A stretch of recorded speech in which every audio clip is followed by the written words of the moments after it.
Okay, and like that, we're live. Cool. Alright, so, yep, welcome to episode 88 of Casting Shadows. And call signs with us. Cool, now we can actually start. We're live. Can y'all hear me? We can hear you, Yeah. yes. Vaguely. You're coming in very low. How about now? Yes. That's better. Yeah. Okay. So what's up? Is it though? Well, I mean, Government debt. the big news obviously is that 318 finally hit PTU, public PTU. So anyone who's concierge or a subscriber. Yes, Wave 1 PTU. So, for those who don't know, Wave 1 PTU means anyone who's a concierge member who spent $1,000 or more on the website, or is a subscriber on the website, has access to the PTU currently. Or Yeah, I'm but pretty sure there's a pool of curated people too, but I think that's Wave 2. Are you sure that it's actual access? Because from what I'm seeing, nobody's able to actually log in. It was working Well, yesterday. I got on for, I don't know, about 3 hours yesterday. There was a new patch today. and you didn't Yeah. invite us? Gosh. There was a new Sorry. patch today, which I do have the patch notes here. It's not that much different from yesterday's patch notes. The only significant differences are a few bug fixes and client fixes and so on. Yeah, I just meant that as a joke. I've seen most of the major content providers, Star Citizen content providers. They're able to get in, but it does look like it's fairly buggy. Not so much in crashing, but in like failing out of your ship. Inventory has been messed up for a lot of people. There's been a lot of infinite black screen loading, and there have been some character save issues where on the on the main menu when you're trying to launch into the game, where it would normally say character creation, it'll say saving character or something, and if you get that bug, then it would you wouldn't ever be able to log back in. You would have to do a character reset. A lot of people have been struggling with that. Yeah, so typical Wave 1 PTU, lots of bugs, lots of issues. Yep. I heard And the HUD is also messed up. A lot of people are not getting any MFDs or being able to bring up your Mobi-Glass. Yeah, I think it's intermittent. My MFDs were working for me when I first started playing, but the last time I was at Orison, and all the MFD displays on the elevators were gone. So I had to just try to remember where the buttons were that I needed to push to get where I was going. Gotcha. I tried to get on Like earlier the today, Vulture. but yeah, Vulture looks cool. I haven't tested out the functionality, but it looks neat. I tried to get on earlier today, but I kept getting an instant servers are full, cannot join error. So after about 5 minutes of trying, I just gave up. I haven't tested it since the last patch came out. Heard that they're I guess they're kind of, I don't know what the proper word is, but they're filtering how many people can get in at one time, and I'm hearing that supposedly the American server is the only one. US servers right now, yeah. Yeah. For the PTU. Yeah, there is a limited number of server capacity at this moment. So just because you have access doesn't mean you're actually going to be able to get in. It just depends on how many people are already in at the time. I'm expecting that to probably be lifted at any time, though. I mean, I assume they're trying to mitigate as many problems as fast as they can, like as they see the numbers go up. So I wouldn't be surprised within the next 2 to 3 days if it's wide open. As far as PTU Wave 1 access, in other words, if you're in the PTU Wave 1 access, you'll log in and you'll actually get in. It won't be as confined, is what I'm trying to say. Yeah, I still think they're going to be pushing hard to get open PTU before they go on their break. But if they do get it open, I expect that we'll be probably dealing with just, it's going to be buggy. It's going to be a mess. Yeah, I agree.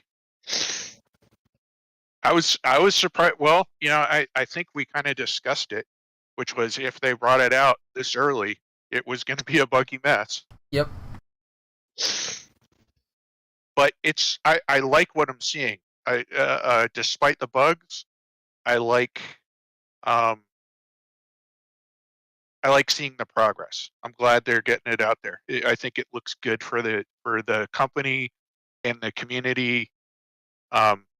Because if they had skipped it, or if it had been delayed even more, you would have just seen more community nagging, Yeah. for lack of a better term. It's also good that it's at least in PTU, because I think they said live build won't be until next year. So around January, February, they said we predicted. So late December at the earliest, I think is what I heard. The 24th. Oh, I'm sorry. Not December. Late January. Yeah, sorry. Okay, that makes more sense. But yeah, so pretty much where we predicted they would do a live build realistically. Yeah. Yeah, I mean, in the patch notes, they talked about everything that's been added in, like locations. They got the Daymark crash sites using the Mercury Star Runner and 600i derelicts for bounty hunting / delivery missions. The Sand Cave archetype, the Stanton racetrack location, the Grey Cat PTV racetrack and Crusader, which indicates that they will be doing them elsewhere. The new rivers in Stanton, which is a dozen of additional rivers and lakes on Microtech and Hurston only at the moment. I mean, you're not going to have them on Crusader. R-Corp could have them underground or something. Restricted Areas version 3, players will now be given a text warning, a countdown, and an arrow pointing towards the exit when in a restricted area, which Caterpillar Crash Sites Improvement version 1, Derelict Settlements, Claimer version 2, and added parallax interior window shader for buildings all around landing zones. So those window shaders that you see around Orison, Crusader, where it looks like there's an interior even though it's just a texture on a flat surface, they added those around everywhere. Gameplay wise, they added Security Post Korea reactivation. Security Post Korea has undergone a full art redesign polish to be more in line with the current Crusader art standards. Criminal missions to steal drugs and kill AI, and lawful missions to criminals. How do you tell the difference? There is no difference in game. While you're there. Very well, kill them all! We also have the platform assault on Orison, so additional bounty, assassinate, and clear all type of missions and other type of missions on Orison platforms or around Orison or later on various Orison-like platforms. Salvage and hull people are having scraping. problems getting into those. Yep. And again, Wave 1 PTU. It's going to be the glitchiest and buggiest of the PTU. Have the salvage and hull scraping, so hull stripping and repairs by hand, as well as stripping by salvage ships. We now have the Vulture and the Reclaimer are both now functional. Implemented. Okay, so they're Vulture. Breakdown ship and vehicle exteriors only, converting them into recycled material that can then repair the exterior that you stripped. Like, so you can strip whole like this wreck of a ship and then use that to repair the wing, the armor of your ship's wing. Vehicle software. Can I jump in? Yeah, sure. Or do you want to finish it and then come back?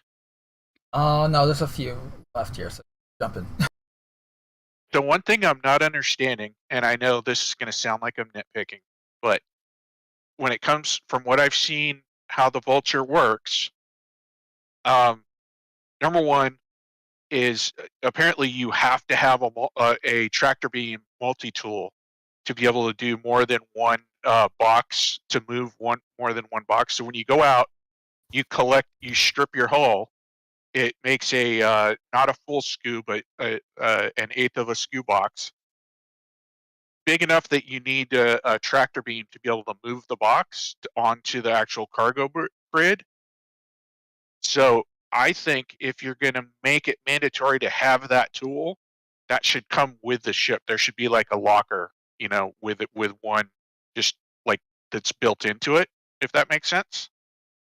And then number two, it seems odd that there's no, you have to stop doing what you're doing, get out of your seat, go down to the bottom level to actually move the SKU, which to me would imply if you're really doing it like real world, it'd be a 2-man job, which means that ship should fit 2 people. Yep. No, I agree. From what I just found that understand kinda is odd. you don't have to move the storage box, but it will not stop pushing out a new box, so you can end up with a cluttered mess. But I agree with you. It seems kind of weird the way it's built at the moment, where you would have to leave the seat of doing the job to go move a box out of the way and then go back up, and making that trip back and forth seems like bad design. So what I saw, I think you're accurate in the first box. In other words, you can push out the first box, but there's a lip that stops it from moving any further. So if after you're done with the second so don't get box caught. and try and actually push that out, it won't go out. That's where you actually have to pick up the first box because it's in kind of like the tray as it slides out from the machine. It's just sitting there. So you got to actually be able to tractor beam, pick that up and move it over. And that's where I'm kind of like, that seemed like an odd design. I get it. Like gameplay wise, it kind of makes sense in the sense, well, we want the person to have to go and work with their cargo. But then to me, that you should make that an automated process if it's a 1-man ship. It'd be like the prospector. Every time you fill up one saddlebag, you have to get up out of your seat, go EVA outside and move the nozzle over to the next saddlebag. Yeah. Don't give them ideas. Don't give them ideas. I agree I'll that it shut doesn't up. make sense. Not that they should do that to the Right. prospector. I just wanted to throw that out. That's all I had. No, I think Yeah, it is a it's- really good point, and from a in-universe perspective, it definitely doesn't make sense. Like there should at least be a way to get a couple of boxes, 2 or 3, like stacked or pushed in a row. Like a little conveyor system that'll push them out on the side Yeah. there, and then it will be like, no, now it's going to start getting fucked up, as opposed to one. Yeah. I wonder how much of that has to do with this being the first. I'm assuming it's one of, if not the first ships that was designed to kick out a box. And when they were Yes. going through the design process, maybe they didn't even think about that, the actual gameplay of it. Because, if you don't get in a ship and you don't fly it around and you don't collect things, it doesn't kick out for you, and you're just thinking of it conceptually of how it's going to function. It's easy to overlook. Yeah. So I don't know, maybe with some feedback, we can get some type of change. But I agree with you. It seems like an oversight to me that just with a little bit of scraping that you can do, kick out so many boxes that you literally have to go back and forth. That's bad design. Yeah, I think you're right about the kind of because you got the teams that are working on the ships, and there's an overall team for the ship, but then you've got your sub teams that come in, and there's probably one that was just there to, hey, this thing comes out, it moves over. That's all my job is. Like, I'm not here to think about the overall process. I'm just here to make that cube move from point A to point B. That's it. That's all that team focused on. And nobody ever connected the dots together and went, hey, what happens after that box moves? How does the next box, do stuff? So you're right. That's the neat part. It doesn't. Gameplay. Imagine that. Get But out you're of right. here. I think if we communicate, there's a good chance, because like you said, it's the first one. It's the first, this is the 0 iteration of it. So if we speak up, there's probably a good chance they'll go back and kind of star runner it and be like, oh yeah, we need a second exit, Or at least some kind of system to push the boxes along the wall or something, so you can have, 5 or 6 of them out there before you need to go do a stack job and then clear up the space. Something like that. I haven't actually been in the back to see how big the cargo space is, so I don't know if that's viable or not, but I'm It looking at Chatty says- Bexo right now. It says 12, but that seems from if you look at the space, it looks like it could only fit a 2x3 stack, and the height size, it looks like it could only fit 2. So 2x3, so I guess that is 12 because 2x3 is 6, right? And then you stack that twice, so that would give you your 12. But it's like, how do you get it up there if you know Yeah, you you really gotta have do to your play some Tetris. Yeah, you gotta do your stacking Tetris correctly or end up with gaps you can't reach. I think they should have just gone with like to me an automated like little arm, like maybe it comes down out of the ceiling and it just, you know, it's kind of like a little almost like a little crane, but you know, slung underneath instead of above, but it just basically come from the roof, it just reaches over and just places the box, you know, because I mean you would still have your cargo gameplay that you need to unload the actual ship, and maybe that's where you need your multi-tool, you know, and you undo your Tetris blocks. But yeah, it just looking at how they designed that internal gameplay just didn't make sense to me. But overall, I'm liking the way the Vulture looks.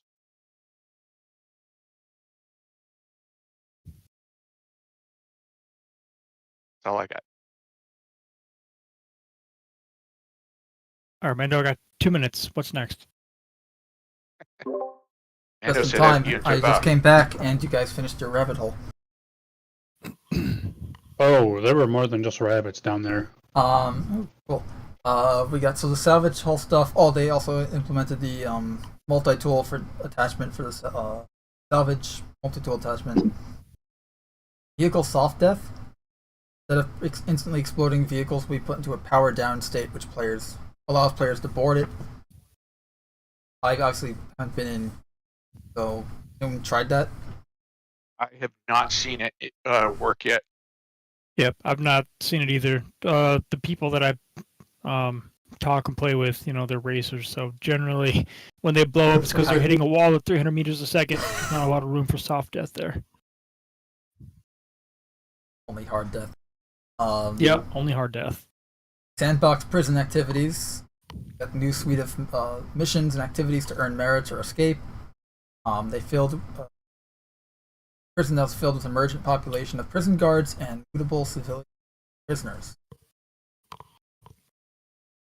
My only experience with the prison was somebody I know was trying to get to prison and kept having all kinds of bugs where they would wake up in prison with all their gear and their guns, but no crime stat. So the guards would kill them and then they would spawn out of prison, or they could just leave whenever they wanted. And then he got stuck in an infinite load loop where it would never put him back into prison. And yeah, kind of funny that getting to prison was extremely difficult. Sounds fun. So that's an issue. And again, Wave 1 PTU, go figure. Yeah. Courier delivery missions update. Addition to new local courier delivery missions around each Saturn planet system. Quality of life inventory updates. They added a transfer all button. We've been asking for that. To inventories that works based on selected filters. They added visual feedback attempting to quick move an item that won't fit, and they implemented toggle to always show/hide item ports for equipping gear.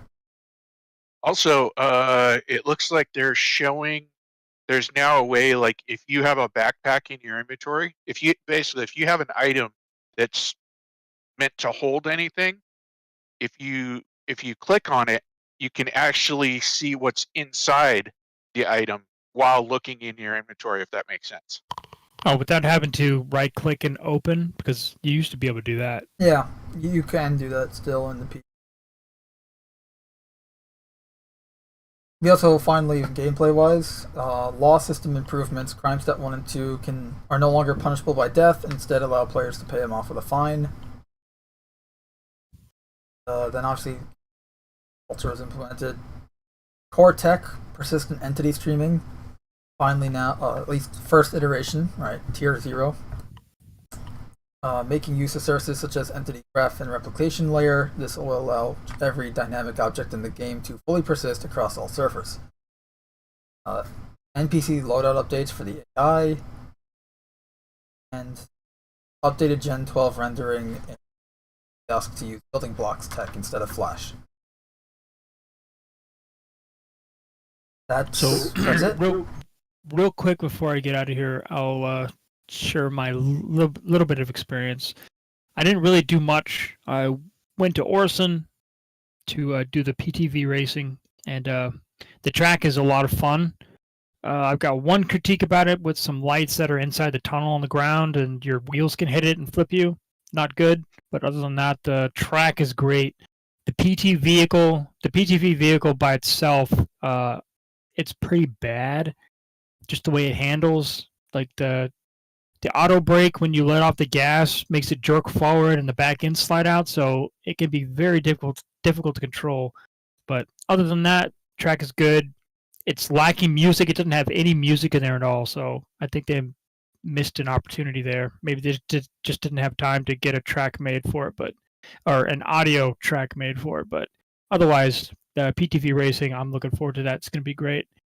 I did one of the races that they built in with the checkpoints that was on Daymar, and I think it functions pretty well.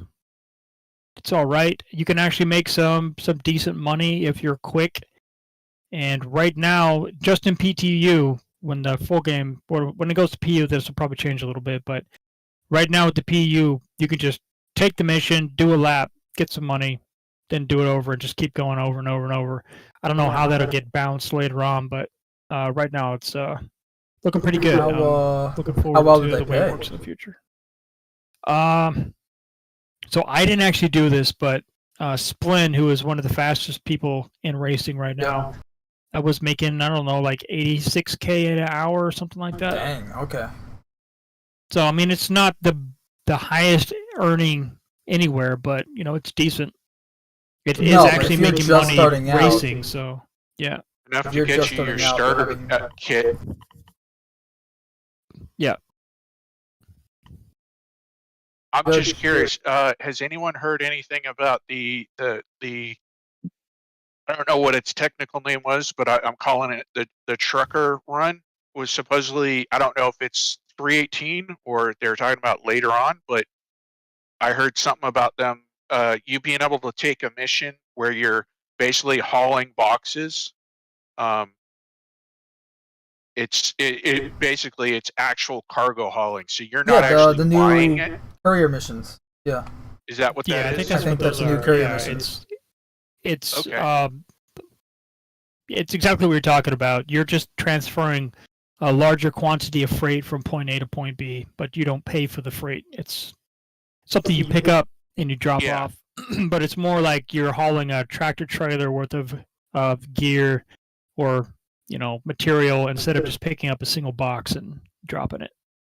Or buying a caterpillar full of junk to try and get it from point A to point B. Has anyone, is that in? Has anyone experienced that? Well, it said it's in the match notes, but I don't have access to it right now, so I couldn't tell you. Yeah, I was trying to get in, or it was. I'm just interested in it because I think that's going to be something that a lot of the traders are going to be interested in, because there's basically been almost like nothing for them to do for quite a few years now. So yeah, they've kind of killed trading a bit. Well, because of the risk of having to buy all the material yourself and all the bugs that can happen that'll cause it to get lost, and then your entire investment's gone. I think having the courier mission, I would rather call it like a freight delivery mission, but I guess courier works for now. But that's what they're called. That's a way more enticing deal. It's a way more enticing deal than what you do currently. Oh, absolutely. It's also a better way for someone to get started in trading rather than, right? Because trading had no starting point essentially prior to patch. Essentially, you had to have had the money to buy all this crap to then make even more money. that's not a good way to start. Yeah, because Yeah, your potential to lose it all was when you're starting out is pretty devastating. So a lot of people would avoid it. So I think this is a good starting point for that, for the trading business.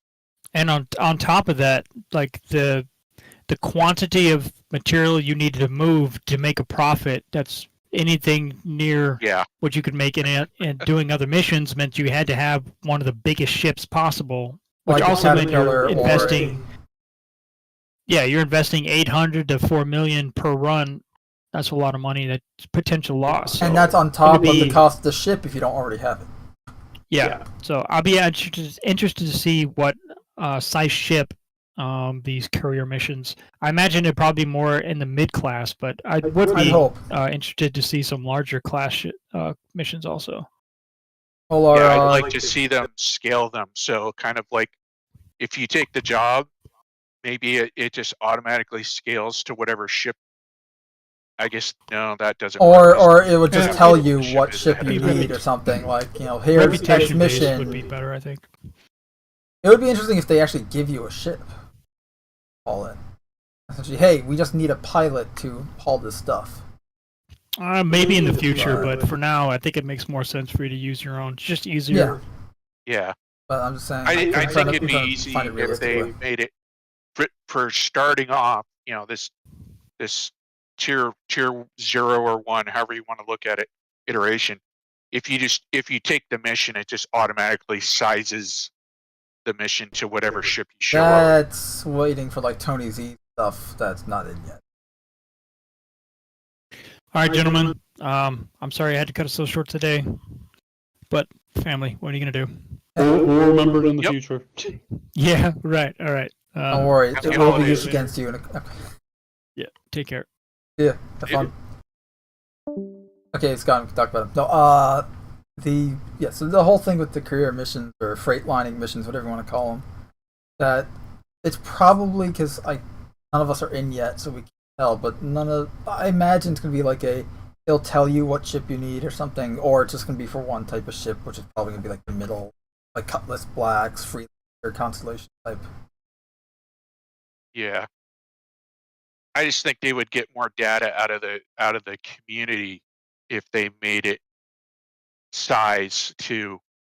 Oh, if it's scaled, yeah, So- but I don't Yeah, know how they can. The last time we really had a mission scaled like that was when the old ICC mission back in 0.5 and 2.6 days, where there'd be 2 pirate ships, 2 and 9 tails for every 1 player that showed up at the mission. So, showed up with 10 guys, you'd be fighting 20. yeah, and that worked for ships, but it for number of ships, but it didn't work if you actually showed up with like a fully crewed retaliator, because then you'd have 1 retaliator and you'd have, what is that, like, you could at the time you could fit 7 turrets on there, so you would actually have 14 pirates against 1 retaliator. Yeah, no, it was fun in some cases. I remember flying Yeah. I think you were with me when we did the 10 of us on board a Constellation.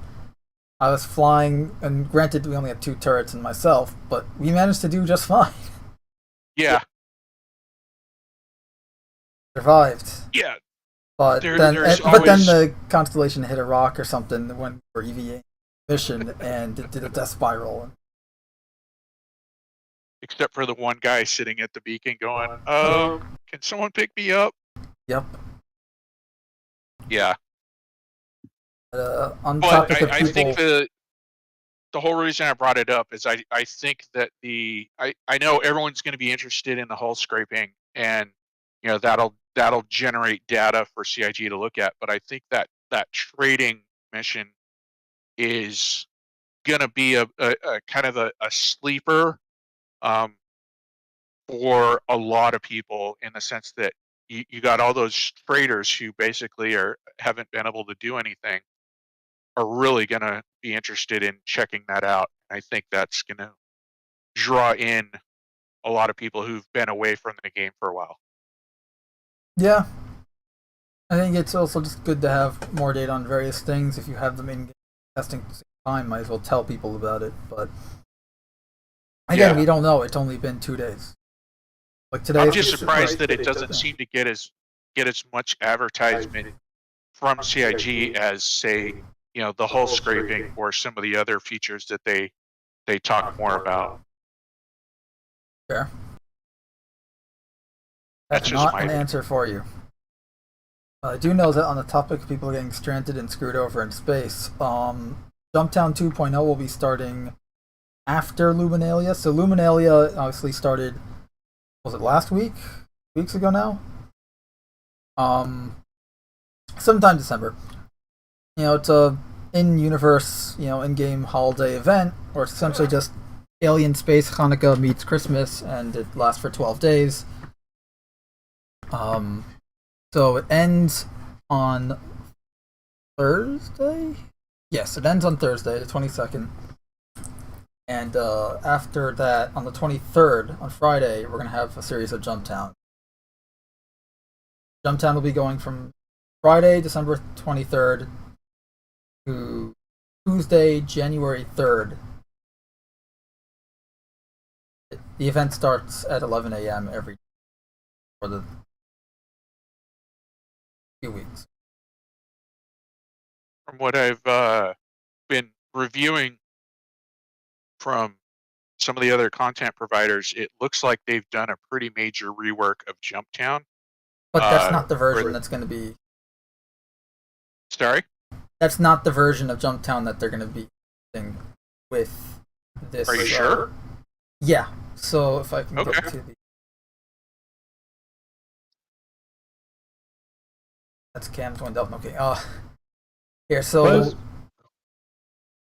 According to CIG, this is the post they made for the JumpTown 2.0 Last Call, which is I named my JumpTown video last year. While we're aware that Alpha 3.18's imminent wipe makes things less lucrative, we still wanted to launch all-day break for those simply looking for some mayhem and carnage. As a reminder, this will be your last chance to check out this iteration, 2.0, of JumpTown, ahead of the JumpTown 2.1 debut in late January, when Alpha 3.18 allegedly goes live. Gotcha. So this is the old version. It's the one that we had last year and so on. So it's not going to be anything changed. All the stuff that we talked about, like if you want to know our thoughts on JumpTown 2.0, we did a whole episode on it last year where we talked about what we liked, what we didn't like, what we hope to see changed. So nothing changed. But this one's not going to have anything changed. It's still going to have just the one entrance. It's still going to be, you have an A2, you have a nuclear reset for the entire event. Yeah, so this is just old school. Well, not old school JumpTown. This is the old school CIG JumpTown from last year. They're doubling down on the direction they started out in, which I think we've all kind of agreed wasn't necessarily the best. They've created too much of a structured environment to make it what original JumpTown was. When I say original, I mean pre-CIG getting creating a mission out of it. One in 2019. Yeah. So don't get me wrong. I'm not negative against them creating, a reoccurring event. That's good, and what they're putting into it is great. I don't know why, but it's just always rubs me wrong when they refer to it as JumpTown, because to me it's not what JumpTown was, and it's I don't know. I guess I just get frustrated with the fact that they keep trying to imply that it is, and it's like, no, you guys created too much structure and rules for something that was completely lawless and random. Back it's in the day. Not just that. It's that, but it's also the opposite. Because you don't have a counter to the A2, which essentially means that one person, A2, can ruin the entire thing for everyone. And before someone goes like, oh, but you can shoot the bombs out. If they're flying low, you cannot shoot the bombs out. Very difficult to shoot the bombs out anyway. If they're willing to suicide blast it, they can still ruin everything. And especially on the note of having multi-crew and this whole idea that to do anything effectively, you always have to have a crew. It really leaves me scratching my head on that, because it's like, well, wait a minute, you have this bomb that can go and essentially delete an entire outpost and all the surrounding vehicles and everyone there, which, you know, if you have an event going on, you know, that can easily be a dozen, 2 dozen people there. And, you know, yes, you can go and have, you know, I can have guards circling the area, always primed to go and see if something's coming up, and they'll tell everyone, you know, hey, there's an A2 coming, everyone start scattering, and they'll go and try to harry them off or shoot the bomb down, etc. But just the fact that if one person comes in, I need 3, 4, 5 people to counter them. I'm going to lose that mathematically. The problem also is that JumpTown's supposed to be, as you said, it's supposed to be a multi-crew group event. Like, you're not supposed to be able to get, like, unlike just normal activities in the game or even other events, JumpTown's supposed to be that event, you know, based on our experience from the original JumpTown and what we think JumpTown should be. It's supposed to be an event that you have to do in it with a group. You know, whether you're a squad of 3 to 5 guys or you're a whole team, like a whole org team, you know, on the server. This isn't a group event that you want to do get something done, and let alone get something done effectively. You need a team, and you just have one guy in one ship able to just annihilate everyone on the frickin' map.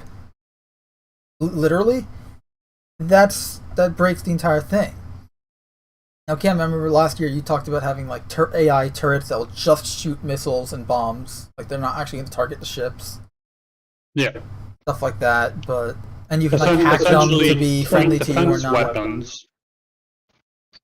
Yeah, and make it, because it's like if you had that. So the way I kind of envision it is, let's say around the JumpTown bunker, you had these point defense weapons, which again, they won't target any vehicles. They're only going to go and target missiles, bombs, that kind of thing here. So if you want to go and do so in a way, like I would specifically caveat this, that if you go and you drop a bomb, you know, an A2 bomb, you know, even if you're coming in real low and the point defense weapons shoot it down, in, again, my opinion, it should not go off, because right now with it is, I think if you actually shoot the munition, it explodes. Because realistically, most military munitions, if it's not armed, it doesn't matter how many rounds you go and you shoot this thing with, it's not going to spontaneously explode. No, you know, it doesn't.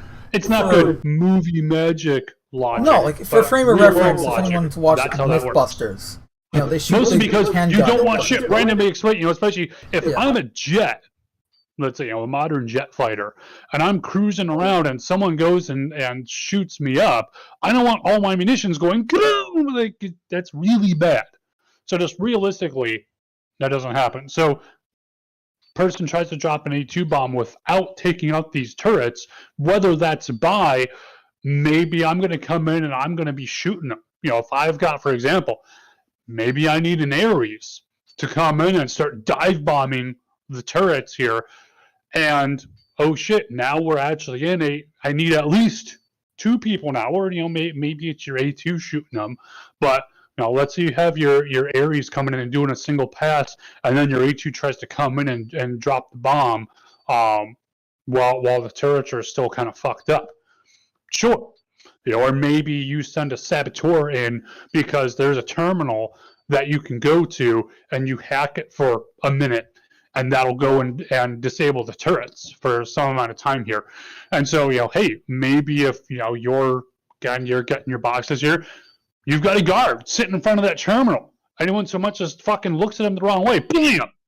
He'll go and fucking shoot you. Ooh, hey, now I have to think, how does my saboteur get in there? This all leads to that multiplayer, multi-crew kind of gameplay.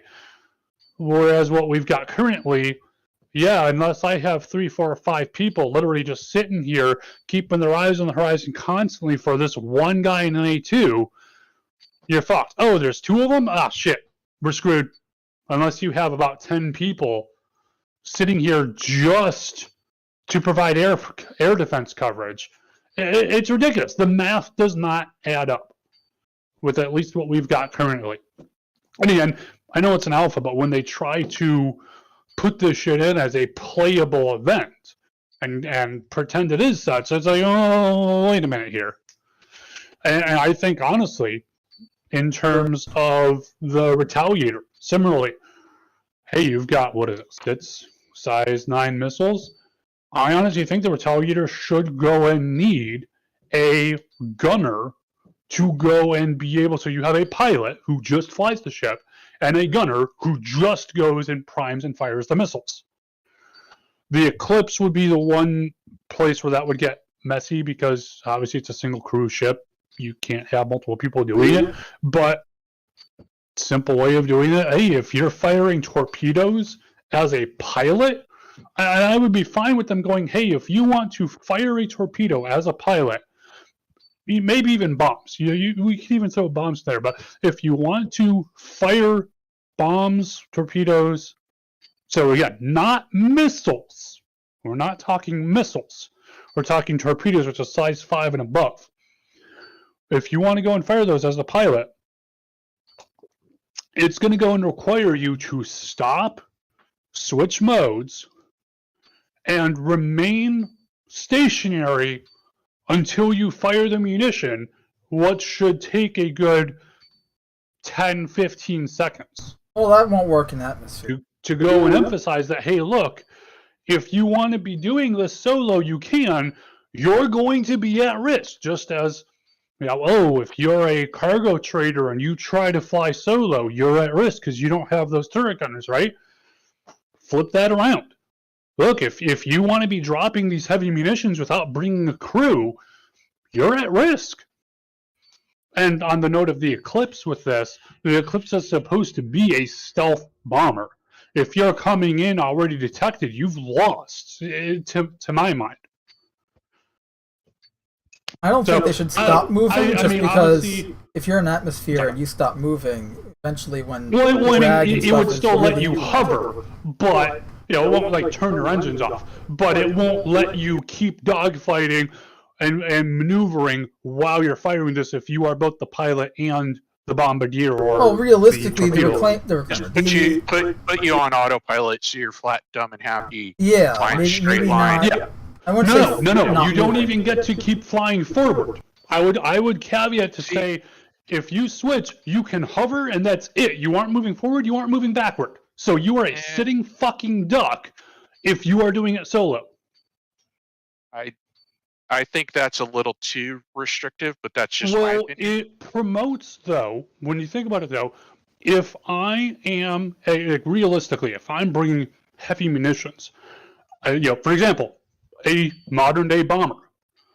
What does a modern-day bomber in general, if it's a single strategic target, this doesn't really apply, but especially would be, because everything in Star Citizen, combat-wise, is really based off World War II kind of gameplay for the vehicles. World War II, I'm bringing a bomber. Who does the bomber bring? Well, one, he brings a lot of other bombers, but two, he brings a lot of fighters as an escort, because the bomber's sitting here going, stay on target, stay on target. He can't maneuver while they're lining the shot up. That's fighters what go I meant by the autopilot. The autopilot just flies flat and straight. So, I would be okay with it. But I think the problem is that people are using these ships for more than just their purpose. One at a time, guys. One at a time. Sorry. Go on, Mando.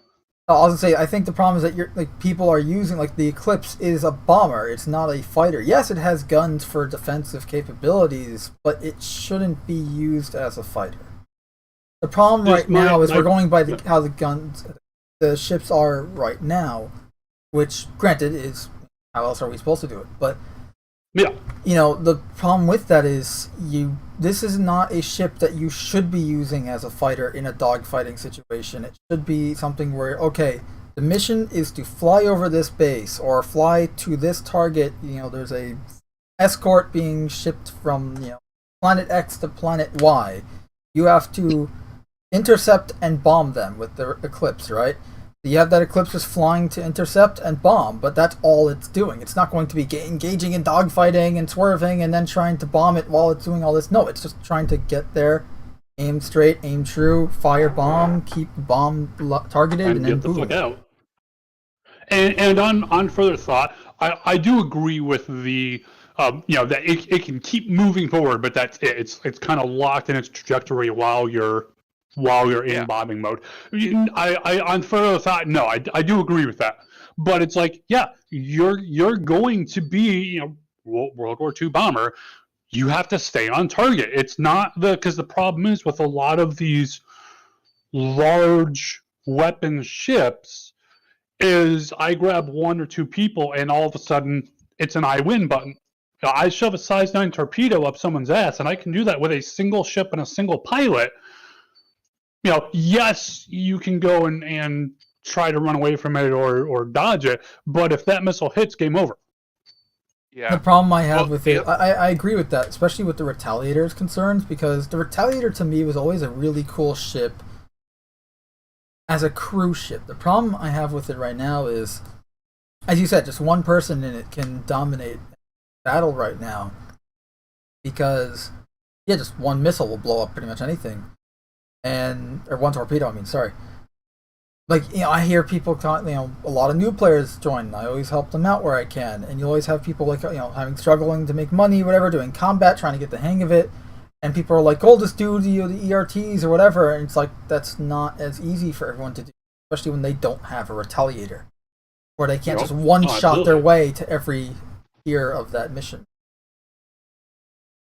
So, another thing that I agree with what you guys are saying, but another big thing that I think would help JumpTown and any other mission, later on that they create that's kind of in the same scenario is, why is it above ground? Why not move it into an underground bunker? You can still have your battles. We talked about making it a cave, a drive-in cave last time. Sorry, go ahead, Mando. No, sorry, I was just adding to your points. And we talked about making it a drive-in cave last time. Like one of those caves where you can drive a vehicle inside, and maybe fly a small ship like a Gladius in there.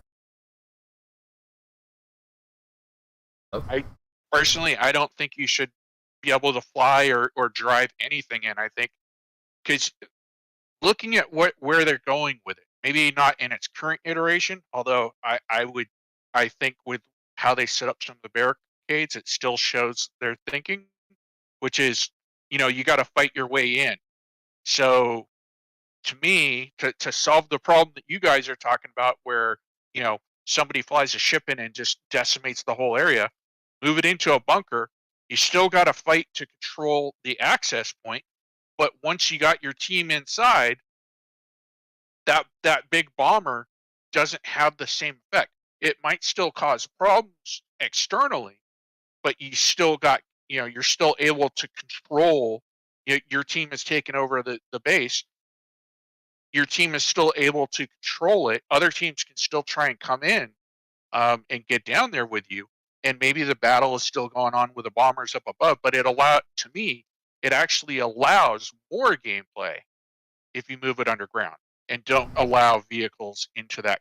Because I guess the way I think of it is, the minute you create a battlefield environment that allows the vehicles, that just creates that problem that you guys are talking about, which is who's got the biggest vehicle wins automatically. Instead of it being, I guess what I'm saying is, if you don't allow those vehicles in, but they're allowed to play up topside, then you're actually bringing in the PvP and the vehicles, rather than it's just a vehicle battle, if I'm making sense there. Well, the problem with the bunkers, specifically just the bunkers as they are now at least, is you still have the same problems. Because right now, the outpost, if you're inside it and the A2 bomb drops, you're safe. Right. So the bunker is just the same thing, but makes more sense because you're in a bunker and not a different you can have, what I'm saying is, you can have the battle. Once you've gotten in, you can have your PvP battle, and you're safe down on that lower level. and having your PvP interactions while the bomber side, while the vehicles are fighting it out topside. Whereas right now, if the vehicle comes in, if your A2 comes in and drops a bomb, all the PvPers are dead. See what am I making sense? No, I do agree. And I do like the idea of, especially when the bunkers get much more larger and multi-layered there. I love the idea of, especially like oh hey, JumpTown, guess what? It's this old semi-abandoned industrial complex that some junkies or Ninetales, whatever, took over and are using it to produce their drugs. And it's a semi-automated facility. Hey, yeah, if you want to, and it would really add a whole new layer to the both multi-crew and logistical aspects to it. That, oh hey, sure, okay, it's spitting out boxes here. Cool. How are you moving those boxes out to your ships? Who's guarding your ships while you're doing that? You start to actually need to plan this stuff out a bit. And you might be like, hey, I'm fucking Private Snuffy here. I'm going to show up and maybe I'll help moving boxes around and hope I get a payout here. Maybe I will, maybe I won't. But, or maybe I'm sitting here guarding, or they've given me a little fucking STV and I'm driving around just seeing if I see anything and screaming out loud if I do. Maybe. But that would definitely add multiplayer gameplay. Yeah, exactly. Because it's like, how are you moving the boxes around? Do you have mules going back and forth? Do we have some kind of a hover trolley that can hold 6 SCU or something? Who knows? But that would definitely make it a lot more interesting and make it to where, as we're always calling them, these are bunkers. Someone fucking drops a fucking A2 bomb on it. Sure, it's going to rock the place, but I can't imagine it's going to be fully destroyed. Yeah, I mean, well, I even think about it from in the game perspective. I'm the drug lord. Let's see, I have the option. I can go find a derelict outpost that's sitting on the surface of a moon, a planet that's susceptible to a single bomb taking it out, or I could go find a bunker and do my production down in the bunker, where at least the production facility and my investment is protected. Maybe I need good security topside, but even if somebody drops a bomb, at least my production facility is still intact. That would make sense. I just there's, and to me, that's kind of where I look at how CIG developers are coming at the mission. And to me, they're much more about just how do we create a battle, and they're not paying attention to kind of what makes sense for they're putting trees in, but they aren't making a forest. Yeah, and they don't care about the leaves and the temperature or the time of the year. It's kind of like we got a jungle on an Arctic planet. Yeah. No, it's a good point, and I definitely do like that they go and see stuff the community does and they kind of run with it, but the way they run with it at times is kind of questionable, to say the least. At least for now. Agree. And maybe we'll see improvements with it, because I mean, we're gonna, no matter what, we're gonna see changes to the bunkers and stuff like that, and I can especially see when Pyro rolls around. I mean, you've got all kinds of abandoned industrial equipment there. We could easily see the exact kind of thing we've been theory crafting here pop up. Sun flares makes sense to go underground. Yep. Yeah, absolutely. Imagine if sun flares going for half a second interrupt your ship's engines. Ooh, that's dangerous now. Yep. Just as you're landing. My God, I thought they can fly. They're dropping like bags of wet cement. Yeah. It's gonna be there's interesting. A lot they could do. Oh, there absolutely is. And I remember last year I mentioned the cave thing just because it's the same concept where it's underground, specifically the drive-in caves where it's a cave that you can only drive in. This way you can still have that vehicle gameplay any outpost is there. But honestly, the bunker idea is so much better. Don't get me wrong. I'm not against the cave idea. Like I totally support that. I guess I'm more focused on the JumpTown idea, which is kind of what you guys were talking about, which is this is a curated mission specifically designed by CIG for a specific effect, which is they want to bring multiplayer, gameplay. They want this to be a focal point where everyone wants to come and play. And to me, that's where it's kind of, you got to balance out the vehicles versus the PvP, because otherwise, if it's just an arena where anything goes, vehicles always are always going to win. Especially like what you guys are talking about. When you got something like the A2 with a bomb or the torpedoes with a retaliator, you got to find a way to limit those. And to me, that's where you got to separate the combat environment into one that's okay for vehicles and one that's okay for the PvP players. And to me, the bunker makes sense. You can have your vehicle combat up above, and you can have your PvP down below, and you're still attracting everybody to that location. It's just, it's enabling both sides instead of one side dominates everybody. Yeah. Well, and on a similar note too, imagine, if you will, so a similar kind of thing to JumpTown, to where you have a resource node that is all of a sudden rapidly spawning rich resources, valuable resources. So let's say, for example, you have a cave, a large cave that you can drive, not fly, but drive into, and there's some plant that every now and again something happens and it starts spitting out MacGuffins, and these MacGuffins sell real well.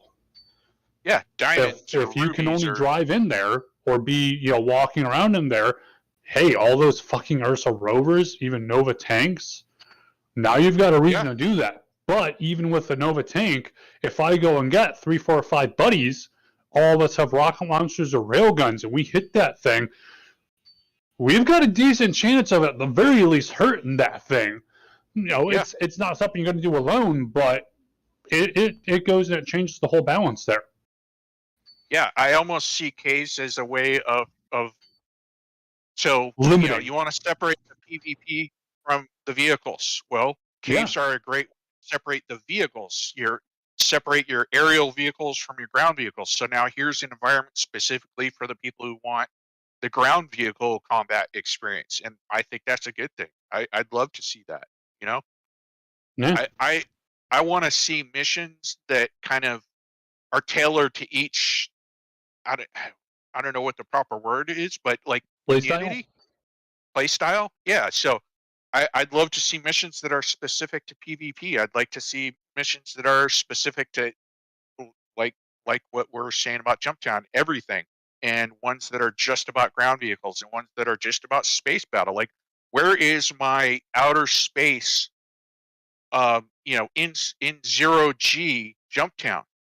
Like, why don't we have that where it's just ship battles? We will kind of sort of have that with Security Post Korea, but it's still only kind of sort of just because it's mainly going to be inside. You're still going to have that UEE, corporate. UEE is probably the wrong word, but you're working against corporations. I'm saying, where's my drug facility that's just floating around out in the yellow asteroid belt that just anybody shows up and it's just a free for all?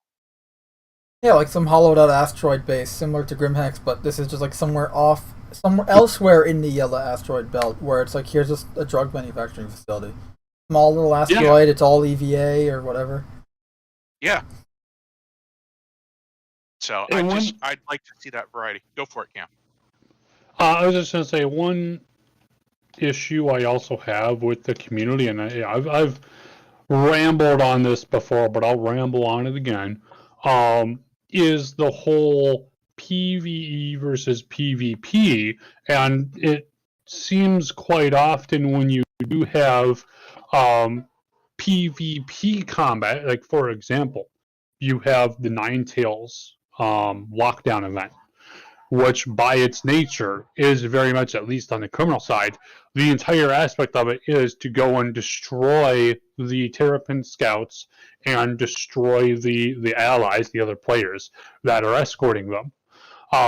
However, you have a lot of people that join in on the legal side that have no idea this is a PvP event. They have no idea that they're going to be hunted down by Ninetales NPCs and players. And they go, wait, what the fuck's going on here? Because the information isn't really out there. Vice versa, you have things like Xenothreat, to where you have players doing as they do, and then all of a sudden some player just rockets in and starts destroying someone as they're loading cargo into their ship and going, I'm Xenothreat, wee! And people are like, what the fuck are you doing, man? This isn't the place for that. And there's something to be said for being able to play how you want to, but I really dislike how you have a lot of people on both sides, although seems to me sometimes the PvP side gets more vocal, but that's my personal perspective and I'm biased, throwing that out there. But you have both sides of that often kind of going, hey, what the fuck, when the other side is trying to force them to play by their rules. And it's like, it's a hard balance to be made, but it should be made a little clearer, at least when an event is specifically about a certain aspect. And there should be, at least to some degree, some stuff set up that, hey, look, if this is a PvP event, it should be made pretty obvious. And if you wander into there, that's on you. But likewise, if there's a PvE event and you just start going, hey, I'm just going to go and fuck with everyone because I'm an asshole, there should be consequences to that. And just right now, unfortunately, in general, there's very little consequences for player actions at all. And what little there are, you always have people who will bitch, gripe, and complain whenever jail sentences start getting more lengthy than it takes for me to go and fuck with people over time. So you're always going to have people that bitch and moan, but exactly. The problem, too, is that, as you said, where it's the two conflicting playstyles and the lack of communication with CIG indicating what playstyle this event is for. Like, for instance, everyone knows JumpTown, for the most part, is... I say for the most part everyone knows, because not everyone does, but mostly everyone knows that JumpTown is a PvP event. Yep. Because no AI involved whatsoever. I mean, sure, you're going to have new players who will stumble and go, what's this JumpTown thing, and wander in and get fucking ganked. You know, that's going to happen to everyone at some point, very likely. There's Well, that's also unavoidable. one other thing, which is you need to remember that one of the problems that we have, I totally agree with what you're saying, Cam, but one of the caveats that I would throw in there is that we're in a situation where, in the long term, what CIG wants is for you to not how do I put this?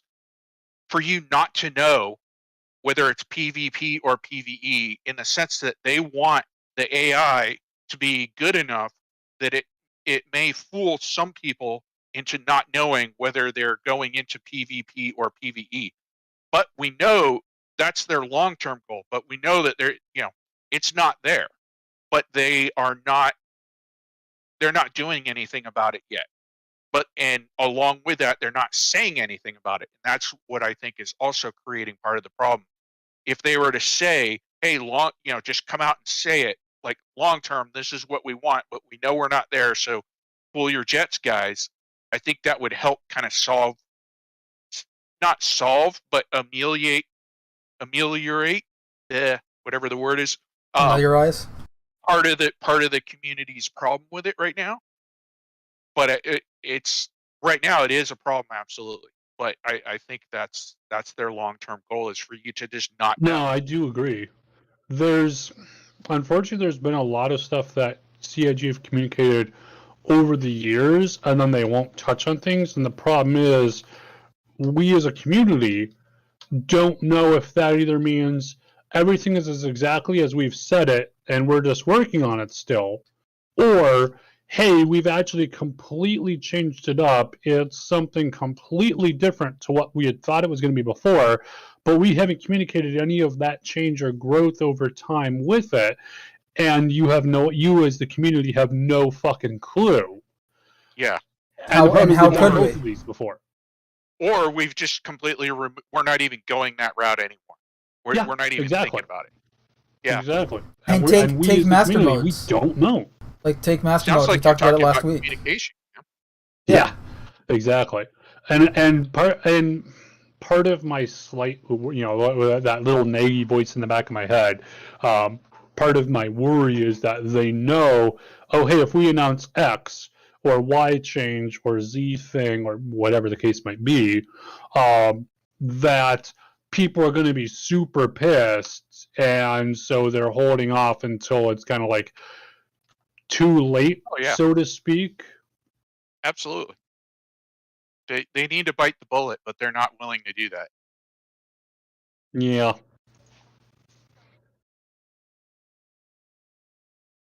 Communication, once again. Mm. Yeah, I think I think they're kind of in a tight spot right now. And this I'm probably leading us into a different direction, another rabbit hole. But they're you look at their sudden focus on Squadron 42, and everything else is kind of taking a back seat to that.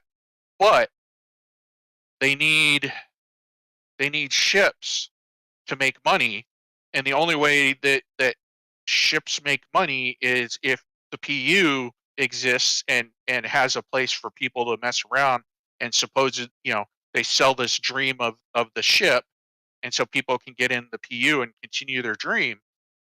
But long term, they need to make those decisions about where they're actually going with a game, but they don't want to say that, because then once they say that will affect the ship sales, and then they're not making money.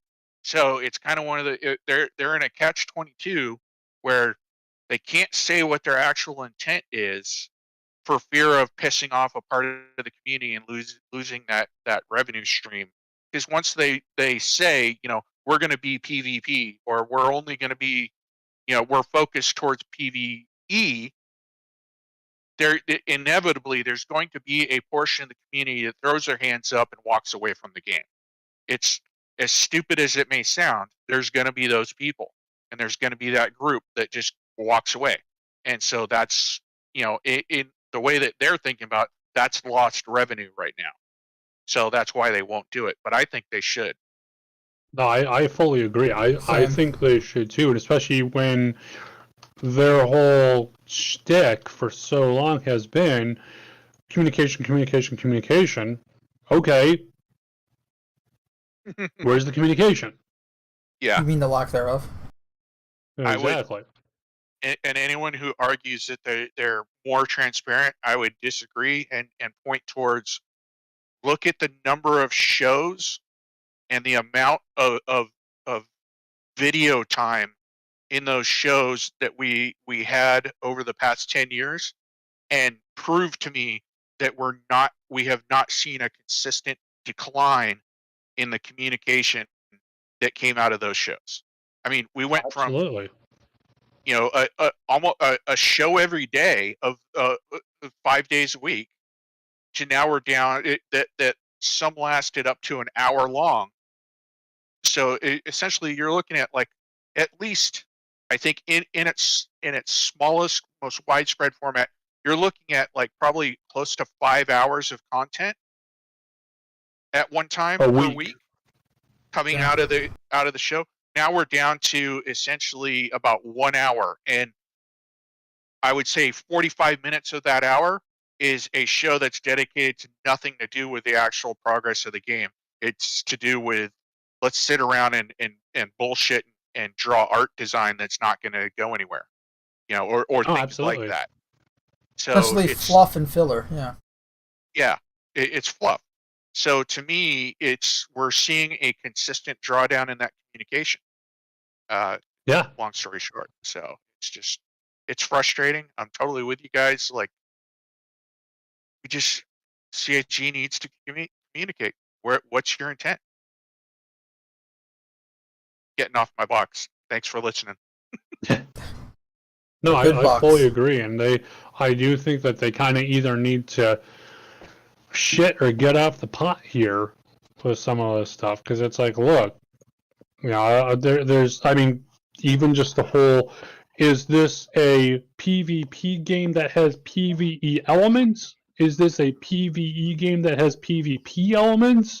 And at least, again, according to what Chris Roberts specifically had said years back, at least at the time, the intent seemed to be that it was a PvE game that has PvP elements, but PvP was not the focus. Maybe that's changed. We don't know because they won't communicate. Yep. So, yeah. Is there a way that we can blame the marketing team on this? We can blame Canada. Well, I mean, that's the ship sales, right? Yeah. There, we found a way. Curse you, marketing! Well, speaking of which, you pointed out that in the Discord channel, you pointed out that video from Board Gamer, which talks about, basically somebody from CIG marketing saying, we're okay with bad publicity because that's, that's good for us. Right, essentially, we're relevant. Whether it's for good or bad, we're relevant. That's the marketing tactic. Yeah. Yeah. I think marketing's gotten too big ahead. Yeah, it kind of shows it shows a thinking in marketing that and here's another thing I think is a big difference is that, this is a Kickstarter.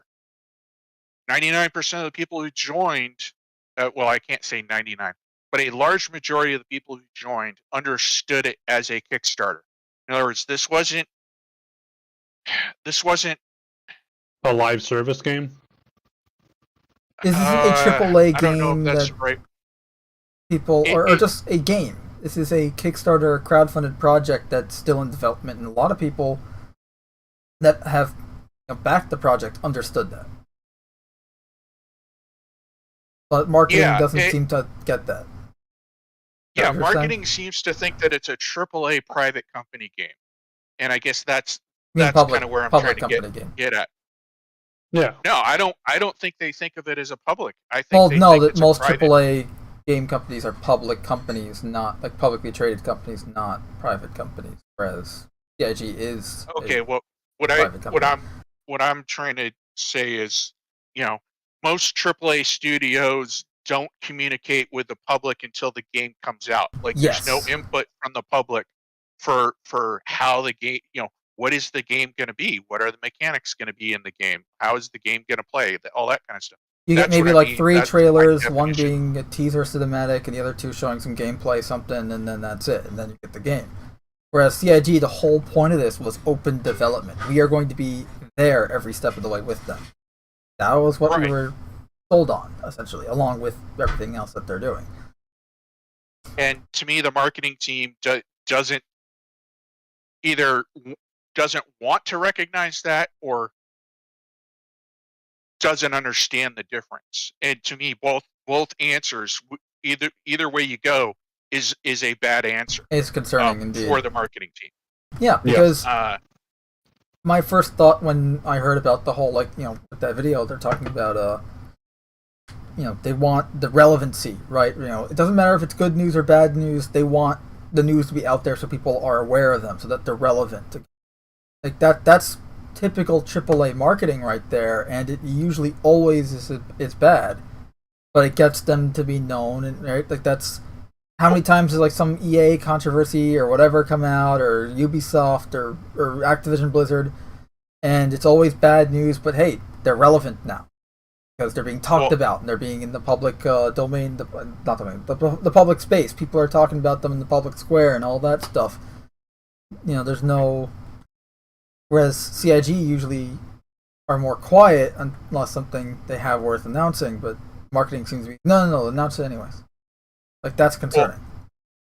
Well, another thing to think about is that's a mindset that is internal, external, in the sense that if you have that mindset of, how do I put this? If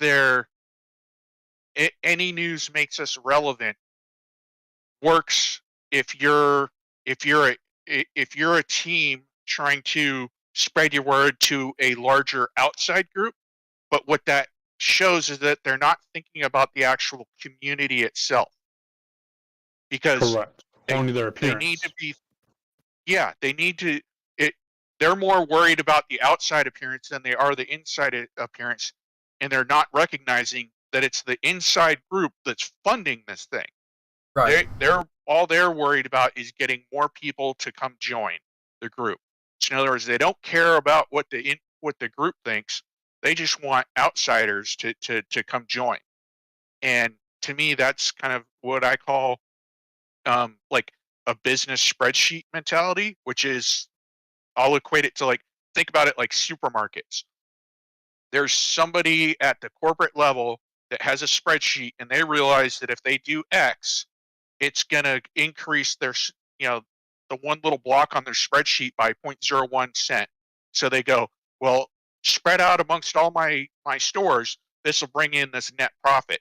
But they don't realize is that the action that they're thinking of doing that's going to raise everything, bring in 1 penny on the dollar at every single store, is actually going to turn off the customers, experience who've been shopping at that store for a long time.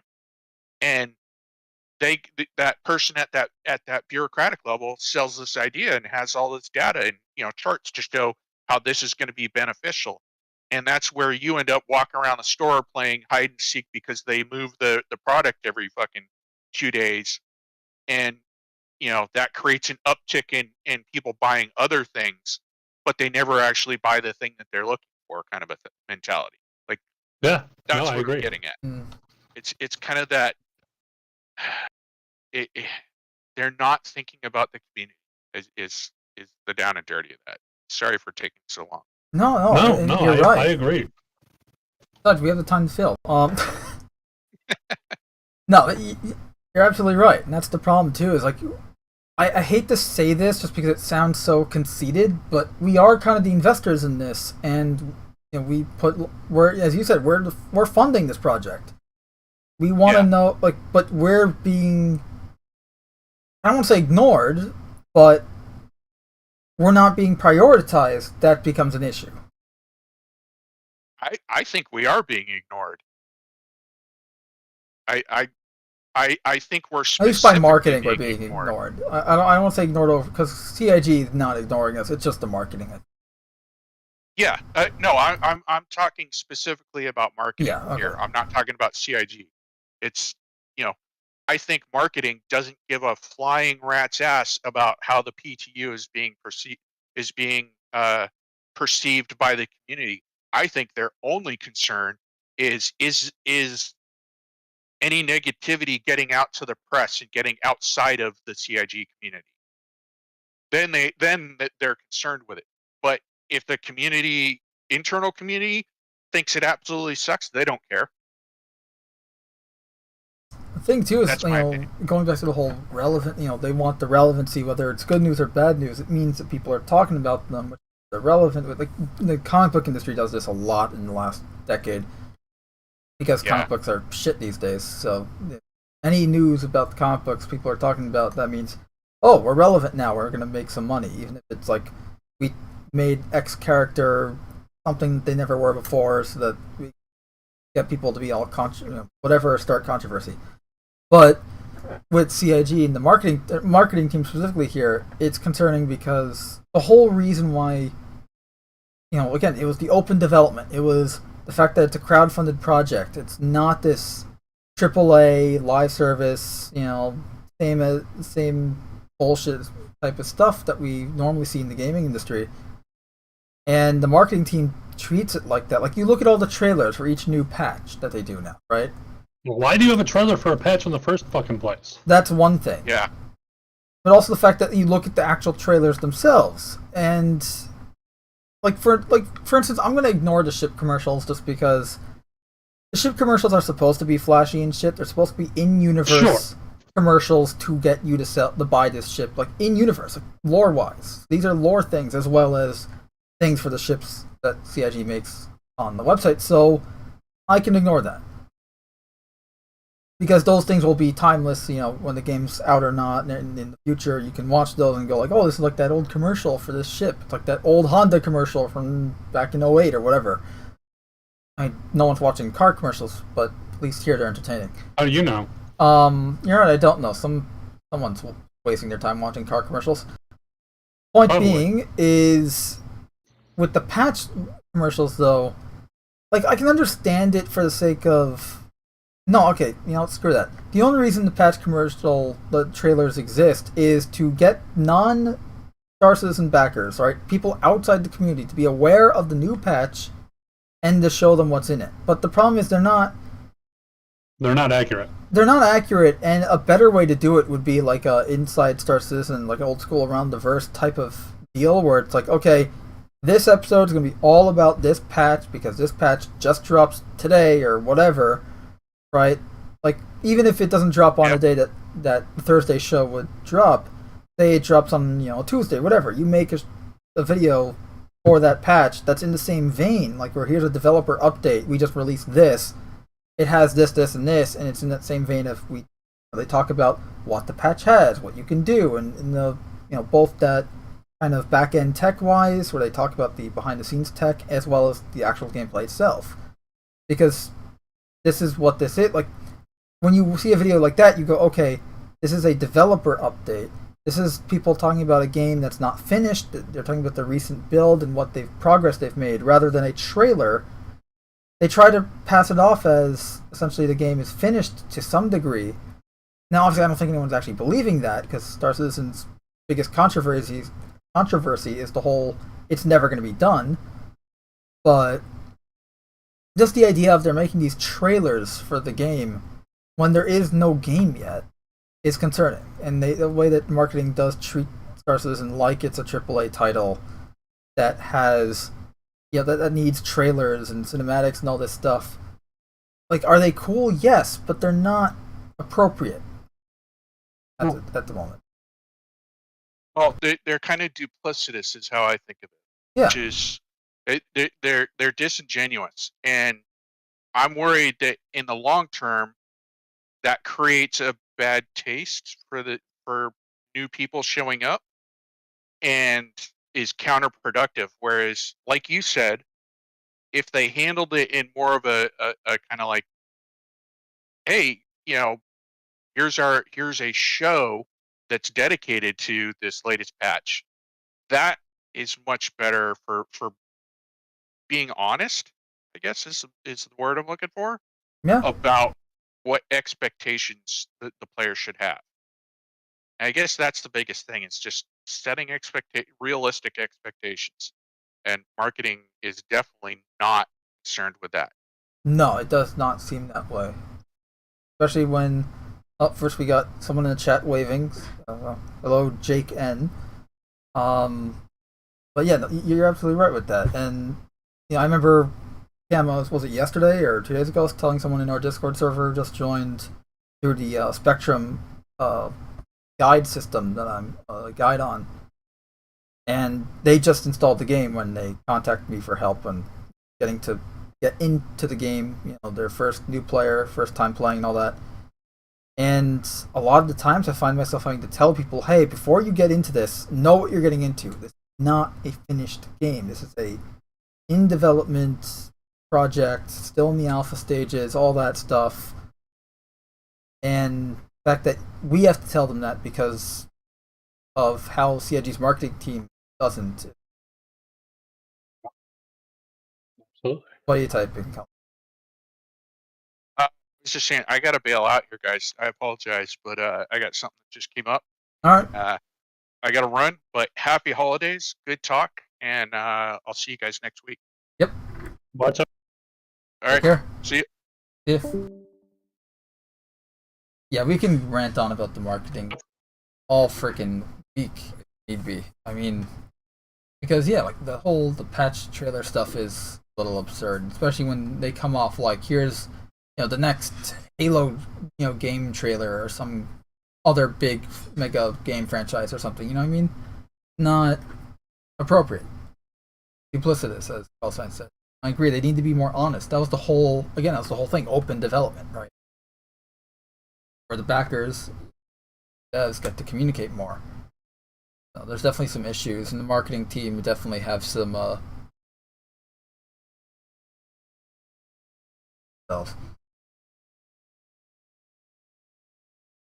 But yeah, we can go down that topic for eternity. What else do we have?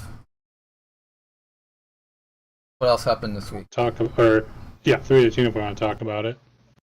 Have you actually got in yet or no?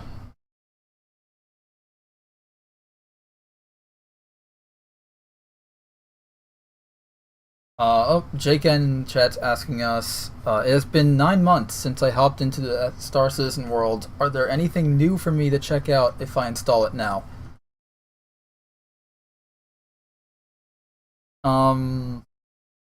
Sorta?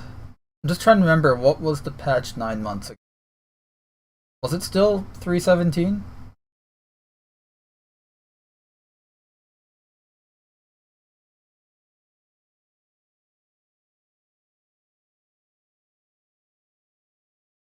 Okay, I think it was still 3.17 or 3.16. Not much has really changed. There's some updates and improvements. Some new ships, if you're interested in that. I'm trying to think, not really much, nothing huge, if that's what you're looking for. All the big stuff is coming in 3.18, which is in January, that we know. Although 3.18 is currently in the PTU Wave 1, which means concierge or subscribers only have access. But apparently not even that great of an access because PTU is very glitchy. People are having issues getting in, so on. Well, there's also been some how many people at once can jump in. Right. Only a limited amount can jump in at a time currently due to that glitches. Yes. Because was it 3.16 9 months ago? I think it was. So that was because 3.17 was, or 3.17.2 was the whatchamface patch, wasn't it? Invictus. The whatchamface patch, yes. And then 3.17.3 was in August, or I think late July with frickin'. No, 3.17.3 was in October. 3.17.2 was in July. Because 3.17.3 was just that one little patch they made for the Halloween stuff in October. And then 3.17.4 now with in November with the IAE, and obviously we're still on that patch.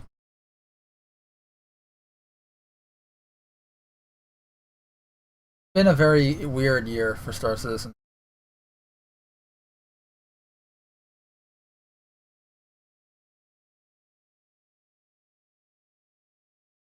Yeah, the IE stuff was fun though. That was actually, for a free fly, it actually was pretty damn good. Yes, I do agree.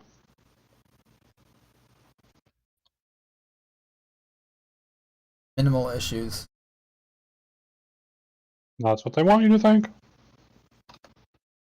As for jumping in now, yeah, I'd say install it just to check out what's there. I mean, yeah. Well, I would say check it out, but bear in mind that probably within a couple of weeks, as in just after essentially Christmas break, 3.18 is going to drop, and there will be a full wipe. It's going to be a complete database wipe, so anything that you have earned in-game, so any weapons, ships, whatever's, armor, it's all going to be gone. The only things you'll keep is whatever you normally start out with in a new patch. Well, whatever is attributed to your website hangar is what you start with. Unless CIG does any kind of a, hey, we're giving you some extra goodies this patch. I don't think they are this time. They will or not. They tried it last time and it went horribly, so I don't see that much happening. But Especially since that one there wasn't supposed to be a wipe that time, which is why they did it. This time, this wipe with them coming. There was supposed to be a wipe with 317. No, it was Or not 318. 317. They did a wipe with 317 because of some issues with ships and stuff, where they were duplicating. Oh yeah, so, yeah, that's right. Yeah. Like, there wasn't supposed to be a wipe, but they did one, so that's why they did the money thing, and that went horribly wrong. But 318, there was always going to be a wipe with it because of the cargo refactor system that they're so, and the inventory updates. So that's why they're in the wipe, and I doubt we're going to get any goodies for being there prior to the wipe. So yeah, if you want, you can always wait until it's gonna be like late January. I'd probably like something January 20 something, if around there is my guess. But that's when 318 is scheduled to go live that we know of so far. It's currently Alpha 317.4, which I mean, yeah, you can go in right now and check out what's going on, but they're going to be doing the JumpTown event again starting Friday, I mean. But there's not going to be, like, I wouldn't waste time trying to, like, make money and everything in the game just because in a month from now, they're going to be doing a wipe. So you're going to lose anything you make in the game right now. Because, beauty of alpha and alpha testing, stuff like this.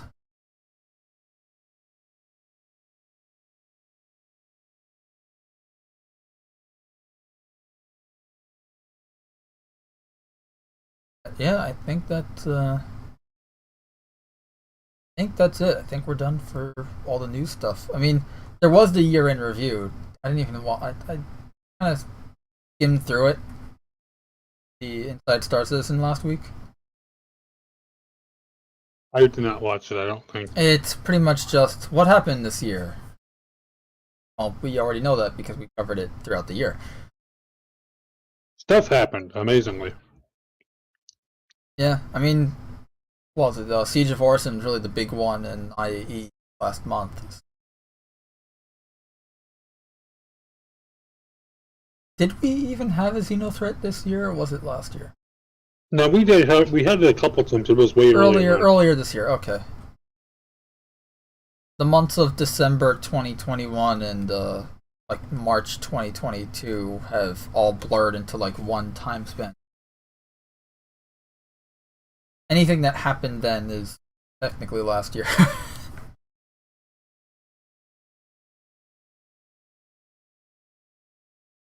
But yeah, it was an interesting year. Star Citizens. Yeah, they're going to be doing the JumpTown 2.1 with Alpha 318 sometime in late January, early February. Patch goes. And I don't even know if they're going to have the JumpTown 2.1 go live with 318 or if it's going to be a little after 318 live initially. I'm hoping for the latter, just because when a patch goes live for the first time, it's very, very quick. And now we have a foreign bot in the chat. Wonderful.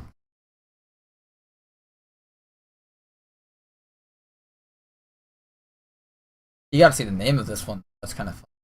But anyway, that's just... We don't have any moderators either. Oh well. Well, I think I'm gonna call it here. Unless we got anything else. You want to talk about the porn bot? It's telling us about a new adult dating pet-free something. I don't know. It's... Oh, baby. Yeah. Wonderful. I love how I have the chat come on the screen as well, so it's be there forever. Nice. Oh, what was I gonna... Oh, we can talk about the Henry Cavill thing. I mentioned that live. Yeah. Tell the beautiful audience. Warhammerness.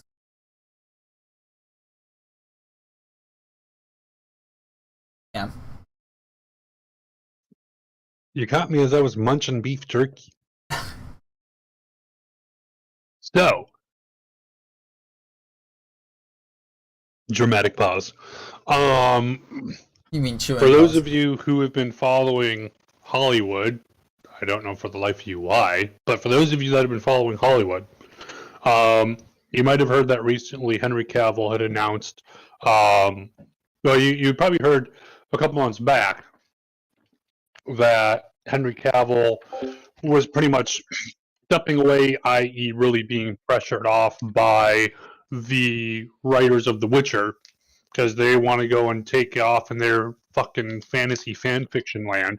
And he was trying to be like, look, this is how the character is written in the book. Should we just kind of keep to that?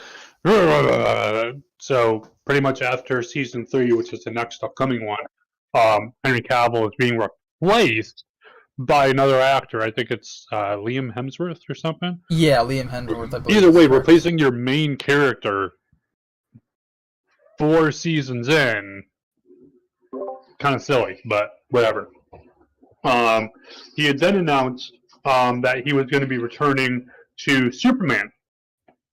Only to get shafted. Apparently, on the DC stuff, actually, if you don't mind my taking. Everyone in DC got shafted. At first, I thought it was just Henry Cavill's Superman, from what I heard, and obviously all the Batgirl-related stuff that happened months ago. Right, that was like $90-something billion, whatever the fuck it was. A lot of money. They shafted everyone. You know, Wonder Woman, even freaking The Rock as Black Adam that came out. Like, it just came to HBO Max last week. And now it's like, nope, he's gone, everyone's gone. All of them. They're like cleaning house. And we talked about that a few months ago, where like DC needed to clean house, Warner Bros. Needed to clean house. But we were referring to their writing staff and the executives and the producers, not the actors.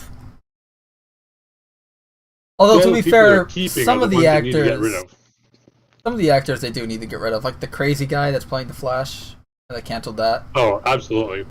But, yeah, so they're just starting completely from scratch. And I can understand why.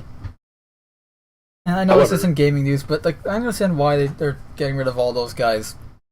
I mean, look at who they were before they became DC actors, where they are now, right? Well, I mean, the problem is they need to go and find a set of actors and fucking stick with them.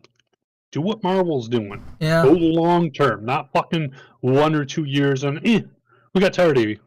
The problem is also, if you really want to get down and dirty with it, is they have a perfect blueprint for how to do their movies. With the DC animated universe, right? Batman animated series, Superman animated series, Batman Beyond, Justice League Unlimited, Static Shock, etc.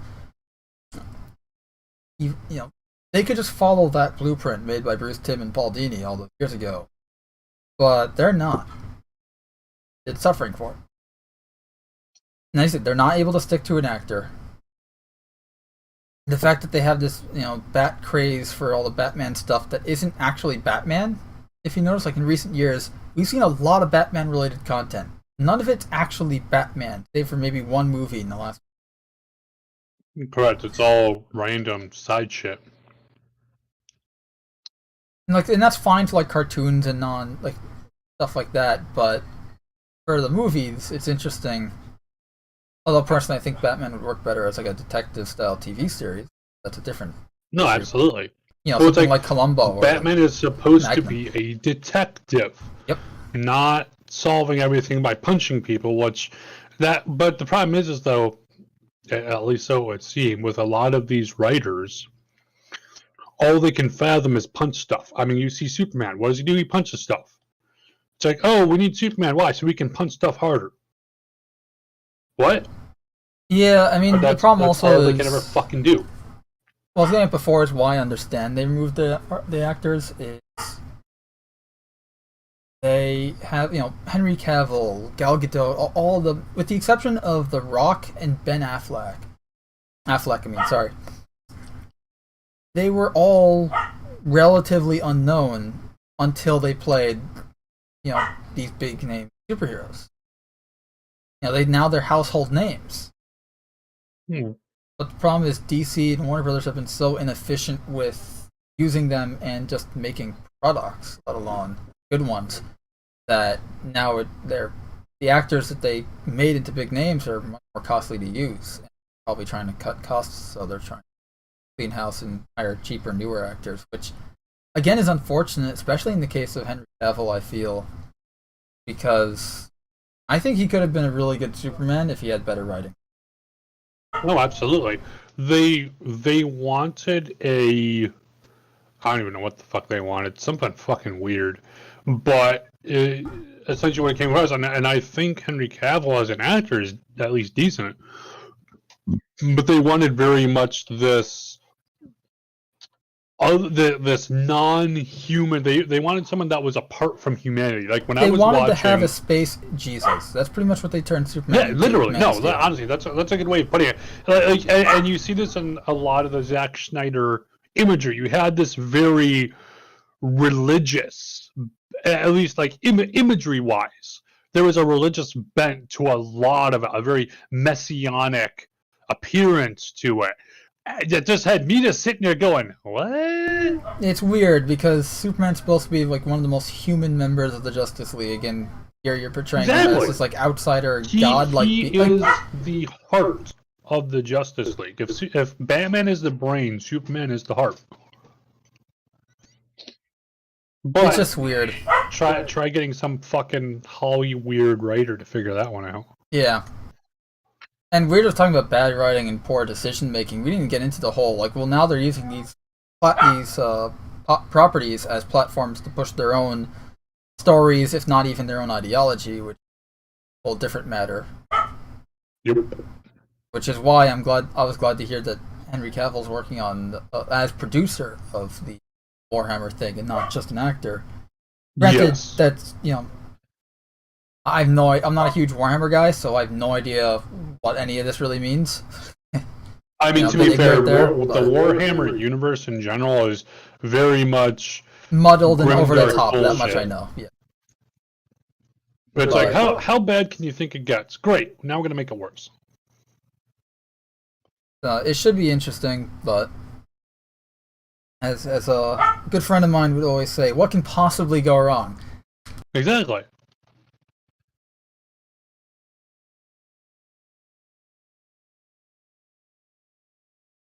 If the Warhammer thing turns out to be good, though, it would be the first good, genuinely good video game adaptation. That's live action, I would say. You mean for Warhammer or in general? Probably in general. I mean, I guess the Sonic thing, but I haven't seen that yet.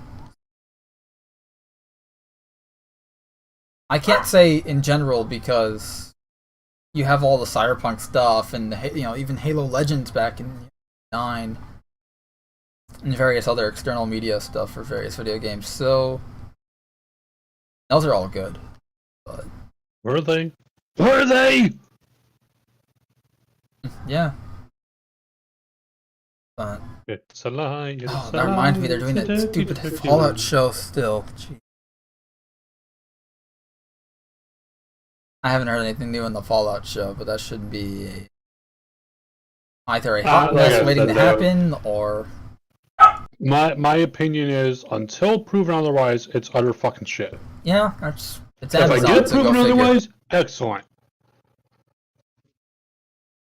Just keep in mind, I've only seen 2 things Amazon's done, and one of which had the writer of the book they were adapting actually making the show, and it was good. But again, the guy that made it in the first place was there.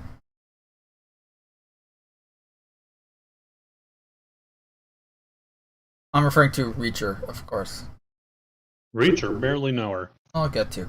It's actually a pretty good show. But that's the only thing I've seen on Amazon, that and Invincible. And Invincible, they had that, they made some good changes, but then they also made some extremely bad changes, like with Amber.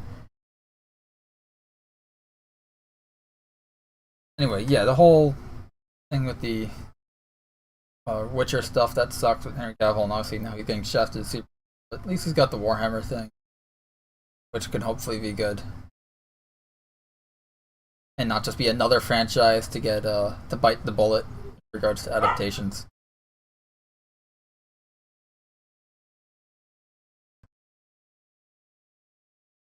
Yeah, that's really it. I got nothing else. Nothing else? Are you sure? And we could go on about the Transformers nonsense going on, but I mean, there's nothing new.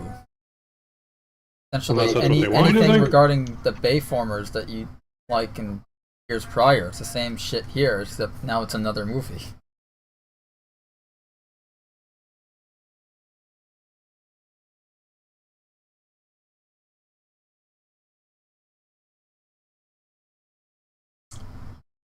Did hear that they announced a bunch of games at the awards though, but I don't expect any of them to be.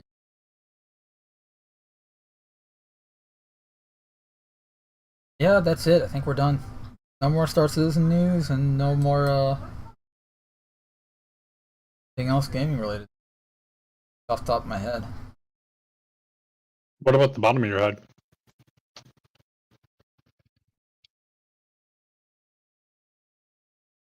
There is no bottom.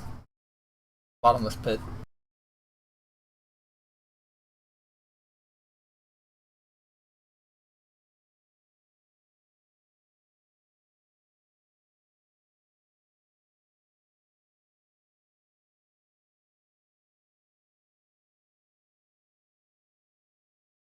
I'm just checking the league server right now to see if there's anything.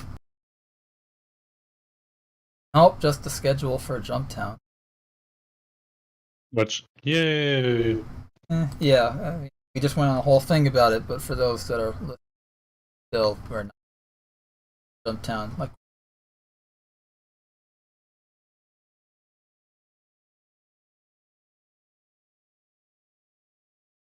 I did do a lot of lore posts today because it is Tuesday.